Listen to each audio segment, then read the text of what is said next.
আমি তোমার শেষ করার আগে একটা কথা বলো, সব সাংবাদিক আছে।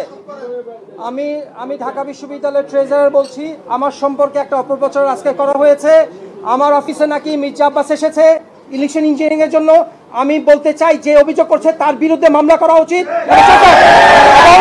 এবং সেটা সম্পূর্ণ মিথ্যা কথা বলেছে আমার সম্পর্কে। এবং ঢাকা বিশ্ববিদ্যালয় আমাদের রেজিস্ট্রার অফিসের প্রত্যেকটা জায়গা ক্যামেরার আন্ডারে এটা চেক করা হোক, এবং যে মিথ্যা কথা বলেছে তার শাস্তির ব্যবস্থা করা হোক।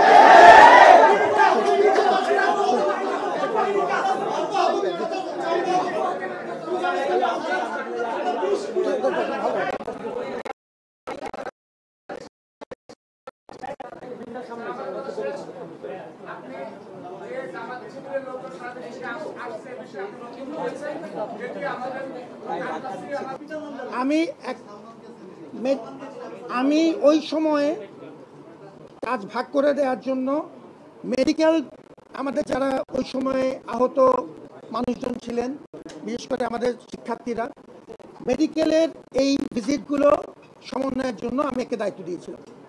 আমি সার্জিসকে অনুরোধ করেছিলাম বন্যা এবং রিলিফ সংক্রান্ত যে কাজগুলো হচ্ছে সার্জিস আমাকে সহযোগিতা করে। হাসনাতকে আমি অনুরোধ করেছিলাম ওভারঅল ওই সময়ে আমার নতুন দায়িত্ব নেওয়ার পরে বিশ্ববিদ্যালয়ের যে রাজনৈতিক স্থিতিশীলতার প্রশ্ন, এই বিষয়ে আমাকে পরামর্শ দিতে। আমি কোটা মুভমেন্টের আন্দোলনকারীদের বেশিরভাগের সাথে বিভিন্ন পর্যায়ে আমি যোগাযোগ রেখেছি, যেহেতু তারা আমার সাথে যোগাযোগ রেখেছে।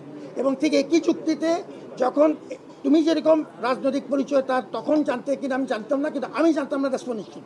অফিসিয়ালি যখন এখানে ডিক্লারেশন দেওয়া হলো, রাজনৈতিক দলের কর্মী হিসাবে আমরা যে সবার সাথে যেভাবে ট্রিট করি সেভাবে তার সাথে ট্রিট করা হয়েছে।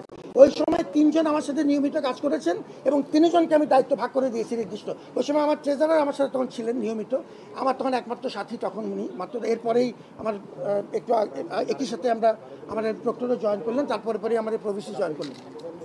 ওই সময় আমরা নির্দিষ্ট দায়িত্ব ভাগ করে কোটা মুভমেন্টের, আমার এটাও মনে আছে যে কোটা মুভমেন্টের ওই সময় আমরা 7 কলেজের সাথে যে বারবার আমাদের নানা রকম কিছু জটিলতা হচ্ছিল, সমন্বয়ের বিষয় ছিল, ওখানে আমি 2 জনকে দায়িত্ব দিয়েছিলাম কোটা মুভমেন্টের তরফ থেকে। সুতরাং আমি যা বলেছি এটা আমি আমার তরফ থেকে বললাম। এখন কেউ এটা গ্রহণ করবে, কেউ গ্রহণ করবে না, এটা নিয়ে আমার কোনো মাথা ব্যথা নেই। আমি তথ্যটা জানালাম, আমার উপরে আল্লাহ আছে, I am gonna follow this suit as I am saying. এবং তোমাদের এই মতামতের জন্য ধন্যবাদ জানাই।